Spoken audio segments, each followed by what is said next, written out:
I gotta say, unlike the spectacular send-off that Spider-Man had, I'm worried that we're gonna be sending off Star Wars on a bit of a weak note. Not because the game we're talking about is bad, obviously, but because when I examined the powerful, enduring legacy of 2005's Star Wars Battlefront 2, I find that Star Wars has very little to do with why this game is great.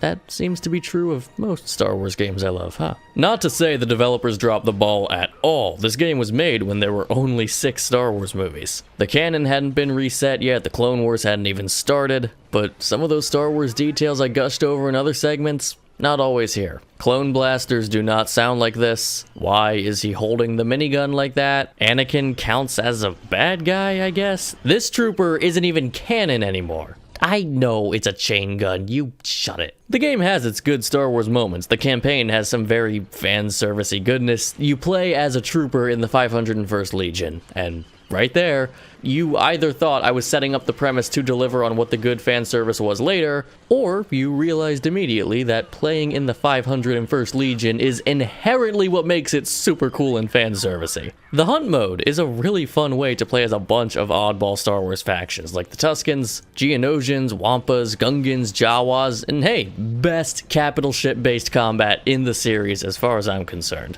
But what keeps this as my favorite Star Wars game is independent of all of that. And it's something that's pretty well documented for anyone who knows about this game. This game has, well, for one, really memey voice lines. That's proven to help any Star Wars property to be beloved.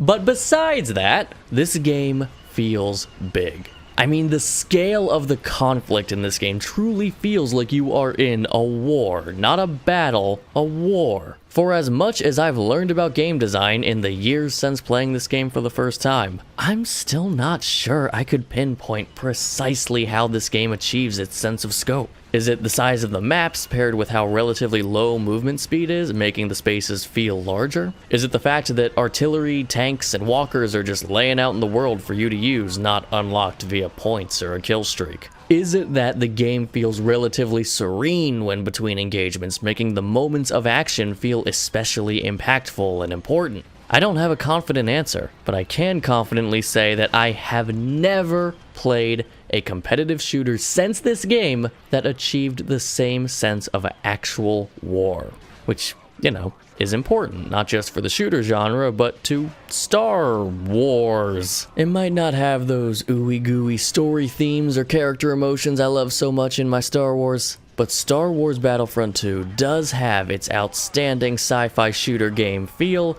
content to last, and that cool militant prequel aesthetic that I grew up around. Put simply, it has the ingredients that got me into Star Wars in the first place.